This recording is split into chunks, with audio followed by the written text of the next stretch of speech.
And now we have our second speaker, David, who will give us a speech about how we will recognize. How will you recognize? David, how will you recognize? Thank you, Mark. The world is full of noise. Everyone has an opinion. Everyone's got some information to impart, some ideas. It surrounds us and it confounds us. But sometimes, just sometimes, you will hear a sentence or a question that drops into you, and it's like a pebble dropping into a pool, and the ripples inside you go on and on and on, and you can't think about much else. That happened to me last September. I attended what's known as a symposium at Oxford University. My firm runs these every year. All of the partners are gathered together for 2 to 3 days, and there are workshops and networking and dinner and celebrations and learnings and speakers. And most of the time it went as normal. It was great and I enjoyed it and met all my colleagues, had some fun, got a bit bored, drunk a lot. It was great. And then came the final speaker. On stage, there was this man, about 6'9", 6'10", made Mark look quite small. And he was interviewed by the founder of our firm. This man's name was John Amici. John had come from poverty in Southport in the north of England. And when he grew up, he told his mother that he wanted to play basketball in America. He'd never played basketball. And his mother was a good mother. So they both came down to London and they got this book on American high schools. And there were 300 schools in there. And they wrote to every one of these schools and they asked for him to go. And one said yes. John Amici went on to play basketball in America. He became an NBA champion. He became the first gay man to come out in the NBA. He went on to become an inspirational speaker and was made an OBE by the Queen. But that's not why I'm telling you this.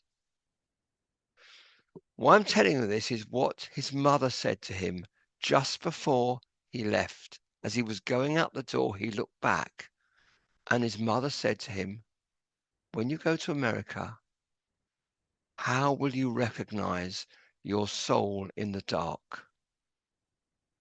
Well, that was a big question. What did it even mean? Well, I must tell you, I was thrown back by that. And I remember in my own mind going, well, what does it mean to me? And during the break after this, and we had 400 lawyers in the room, they were all talking about this. What did it mean? How they loved the speech. And he explained a little more.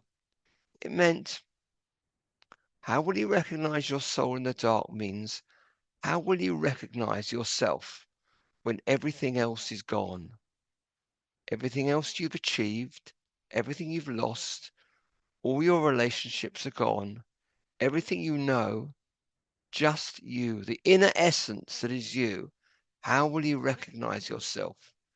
And another way of putting it might be, what do you stand for? He made the point that people spend most of their lives planning what they're going to do and how they're going to achieve it. Very few spend their lives planning what kind of person do you want to become? What do you want to stand for? I thought about this for a lot. I thought about a lot. And I thought about my core values. And something came up for me. Two of my core values have always been honesty and loyalty. And yet, a few years ago, those two core values clashed. because I was told something by someone who shouldn't have told me something. And I lied to protect two men. I lied for up to 3 years, and men knew I was lying because I'm not very good at lying because I don't have a lot of practice. But I was determined to protect these two men. It was one of the most difficult times of my life. And so I asked myself, well, what do I stand for? Do I stand for loyalty or honesty, or is it a bit of both? It was a very difficult time.